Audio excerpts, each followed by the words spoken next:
Nous lisons la parole au nom de Jésus-Christ. Amen. Je lis.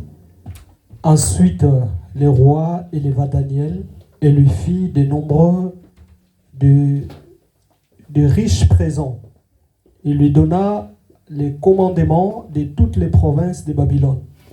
Il l'établit chef suprême de tous les sages de Babylone. 49.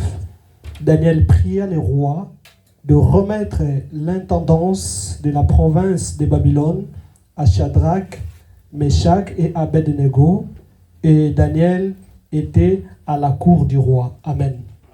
Amen. Nous pouvons nous asseoir. Maman Street, je voulais vous souhaiter bonne fête des mamans. Bonne fête des mères. Que Dieu vous bénisse.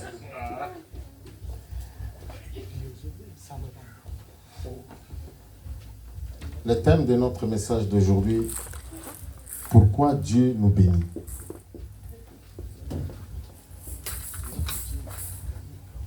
Alléluia. Amen. Pourquoi Dieu nous bénit? C'est une grande question que chacun de nous devait se poser. Pourquoi Dieu me bénit?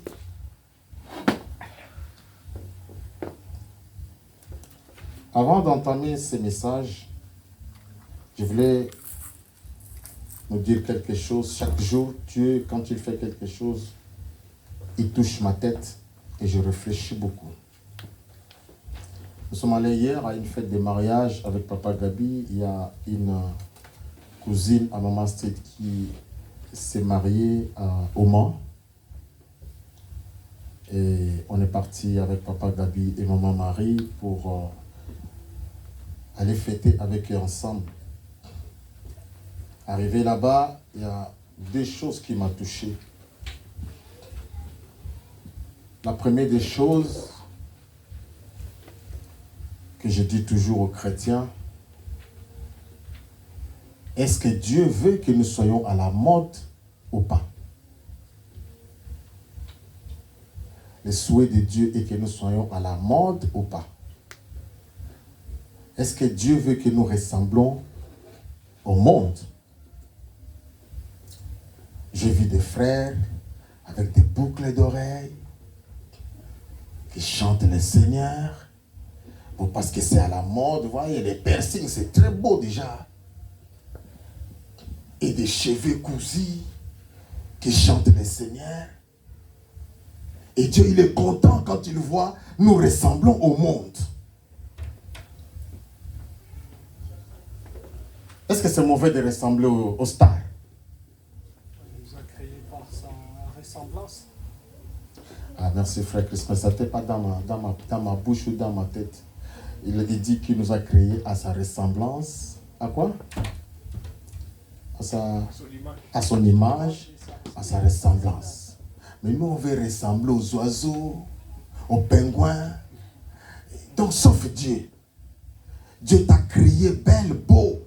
Mais toi, tu veux ressembler à un pokora. C'est lui ton modèle. Ton modèle, ce n'est pas ton pasteur. Ça, c'est la première des choses qui m'a touché. Que j'ai trouvé. Est-ce que c'est la faute des pasteurs? Est-ce que c'est la faute des fidèles? Alors, il y a une parole qui m'a traversé dans la tête. Moïse est parti chercher Dieu. Les peuples sont restés pour adorer les idoles. Je ne crois pas que c'est la faute des pasteurs. Donc lui, il a vu que le peuple est en difficulté. Il est parti chercher la face de Dieu, en jeûne et prière. Le peuple dit, oh, Dieu, tous les jours, fabriquez-nous un veau d'or, nous on va se réjouir. Voyez le peuple qu'on est en train d'enseigner. Mais quand tu vois les pasteurs là et sa femme, tu sens qu'eux, ils sont dans la parole. Mais regarde le peuple qui conduit. Deuxième des choses, même si le frère était en piercing, même s'ils avaient des cheveux bouclés comme des femmes, j'ai retrouvé une famille. La petite qui s'est mariée, la cousine de Maman Street, est venue ici au bas âge. Du coup, elle n'a pas cherché la famille de son papa. Elle est restée du côté de sa maman. Et quand elle a commencé ses études, elle a trouvé une église. Et dans cette église, c'est vraiment une famille. Alléluia. Nous, quand frère Crispin se marie, on le laisse seul. Débrouille-toi, frère Crispin, parce que le mariage, déjà, ce n'est pas l'affaire de l'église. Hein. C'est vrai ou c'est faux? Le mariage, ce n'est pas l'affaire de l'église. Le mariage, c'est l'affaire des familles. Mais l'église, c'est quoi? L'église, c'est une famille. Et papa Gabi et maman Marie étaient témoins. Il y avait au moins, je ne sais pas si c'est 5 ou 10 Congolais. Il n'y avait que des Blancs et des Malgaches. Pourquoi dans cette église, il y a plus de Malgaches et de Français, de souches? Et tu vois comment ils se sont organisés. La famille n'était pas là. Nous, on n'a rien touché.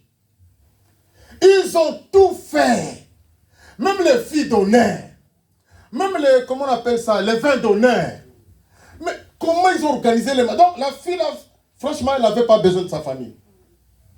Elle n'avait pas besoin de sa famille parce que l'église s'est motivée, l'église s'est... Donc, il y avait une organisation. Bon, nous, quand frère Crispin se marie, nous, on vient comme des invités. C'est quoi cette église que nous fabriquons?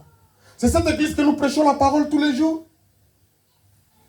Ou on abandonne les frères, on abandonne la CRC de bruit. Ils ont organisé le mariage de cette fille bien-aimée, malgré leurs boucles d'oreilles, malgré les cheveux de garçons cousus. J'ai beaucoup apprécié cette église. Voilà pourquoi je m'acharne avec maman Marie. Amène-moi les cahiers de services sociaux. Moi, j'ai commencé déjà à mettre mes 1 euro. Maman Astrid met ses 1 euro. Et il n'y a personne qui donne les 1 euro. Le jour où Pasteur Guy aura un problème, il n'y a pas à casser les gens la tête. Oh, on va contribuer. Ah, si tu me trouves, je n'ai pas l'argent. On fait comment? Parce que déjà, le plus grand, ce n'est pas le démarrage des frères Crispin. Ça, on se prépare d'avance. Mais si ça arrive que, bon, Pasteur Guy est resté qu'avec son frère, si son frère meurt aujourd'hui, il reste seul. Si lui meurt, son frère reste seul. Je ne sais pas si c'est lui qui va mourir ou c'est moi qui va mourir avant. Et il va rester seul ou moi je vais rester seul. Mais s'il meurt avant moi, et que papa Gabi n'a pas 50 euros à donner, on va faire comment? Est-ce qu'il faut s'acharner sur lui? Non, voilà pourquoi le service social est là. Mettez le 1 euro, on ne met pas. Jusqu'à aujourd'hui, je demande à maman Marie, qui a déjà donné son 1 euro. Merci maman Marie. Or, l'église c'est une famille. Ici, on nous parle de Daniel. On nous parle de Daniel, comme Ali, notre frère Crispin. Ensuite, le roi éleva Daniel. Et le thème de notre message, c'est pourquoi Dieu nous bénit. Ou encore, tu te dis toi-même, pourquoi Dieu me bénit. Alors, c'est la vraie question que tu dois te poser. Mais j'ai regardé sur les réseaux sociaux et je suis tombé sur une vidéo. Une vidéo des influenceurs, qu'on les appelle, qui faisaient un test de fidélité. Je crois que vous tous vous regardez ça. Test de fidélité. Même quand j'ai regardé, j'ai dit, cet homme vraiment, s'il vient me poser la question, où il dit, on va faire test de fidélité de Pasteur Guy, il est mal parti. Il est mal parti. Parce que dans son test de fidélité, il pose la question, il prend le téléphone. Il dit, on va regarder le téléphone de Maman Street, après tu vas trouver rien dedans. Oh, une copine, oh, un copain, il n'y a rien. Oh, un message. Lui, il fouille ça, il fouille les messages. Alors, le problème qui s'est posé là, c'est quoi? On dit, bon, échangez votre téléphone. La fille dit, non, moi, je ne donne pas mon téléphone. Mais le garçon veut donner son téléphone. On a fouillé. Toi aussi, donne ton téléphone. Elle dit, elle ne donne pas son téléphone. Mais on arrive au message. Maintenant, les garçons disent, mais attends, pourquoi tu ne donnes pas ton téléphone? Il dit, mais c'est mon téléphone, pourquoi je vais donner? Mais tu as accepté que moi, je donne mon téléphone. Mais on a regardé, pourquoi toi, tu ne donnes pas? Oh non, je ne donne pas mon téléphone. Le garçon dit, tu donnes ton téléphone. Elle dit, je ne donne pas. Le garçon dit, mais écoute, Le téléphone, c'est moi qui ai acheté. Hein? Le téléphone, c'est lui qui a acheté. Donc, le message qui est dedans, ça ne peut qu'être ce message. L'amour qui est chérie, je t'aime, ça ne peut qu'être pour maman Astrid. Chouchou, j'arrive. Si tu vois chouchou, ce n'est que maman Astrid. Bon, pourquoi toi tu as peur? Alors, le problème, c'est quoi? Le garçon a menacé la fille, il a confisqué le téléphone, c'est moi qui ai acheté ça. Et tu ne veux pas, je reprends mon téléphone. Le téléphone lui appartenait parce que c'est lui qui a sorti de l'argent.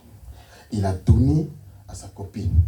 Maintenant, à nous, Dieu nous bénit. Et nous prenons la bénédiction. On ne veut pas donner à Dieu. On garde la bénédiction.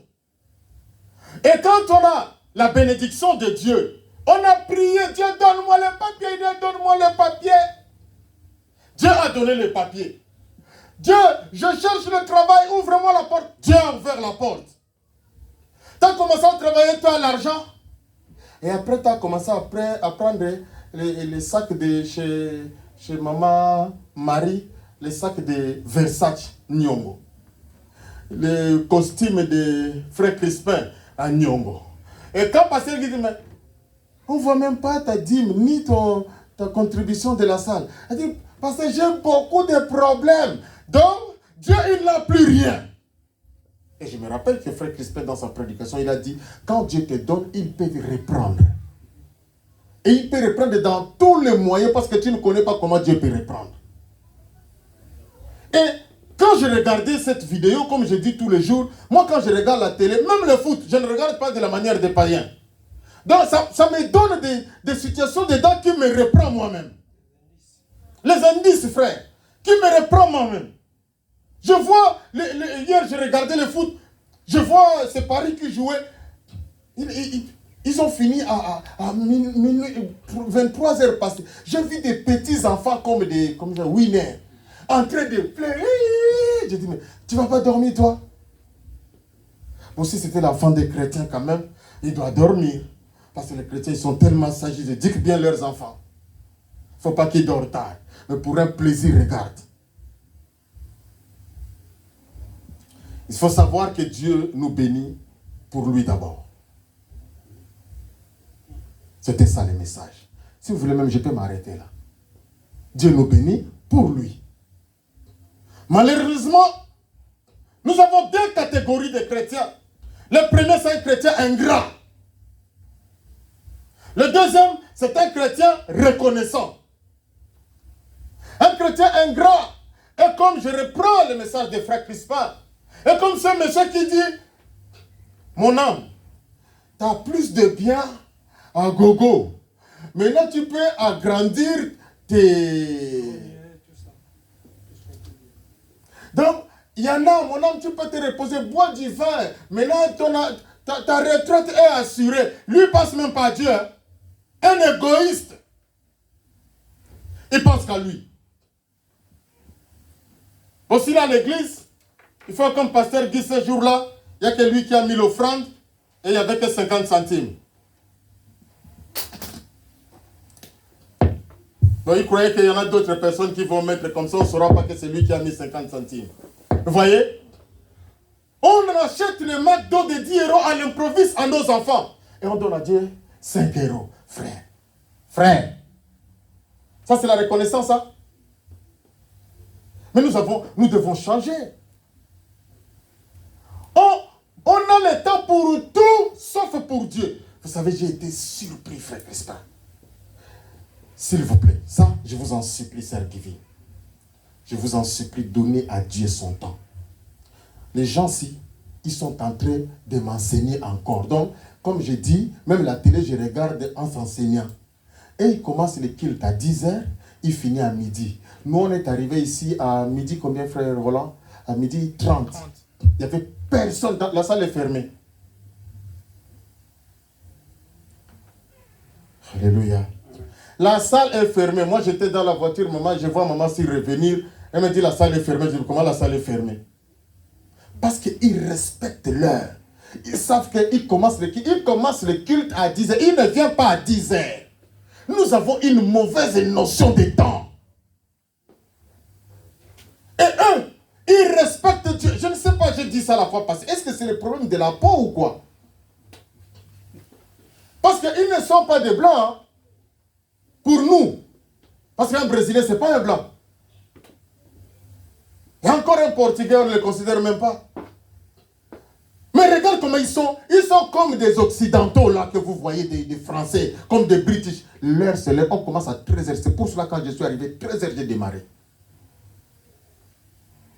Mais est-ce qu'on peut arriver ici même à 12h30 pour qu'on commence le culte à midi? Moi, quand j'étais en Suisse, j'étais dans l'église des Blancs. On commençait le culte à 10h. Et ils n'arrivaient pas à 10h. Hein. À 9h30, tu vois, ils sont en train de parler. Frère Christian, ça a été la semaine. Tu vois, à 9h55, personne ne l'a dit d'entrer. Chacun a pris la place. Mais pourquoi nous, on est négligents comme ça? Et ça, c'est la reconnaissance. On donne à Dieu le temps. C'est ça le temps qu'on donne à Dieu. Bon, nous, peut-être on croit que comme chaque fin du mois, pasteur Guy donne la dîme, il croit qu'il est...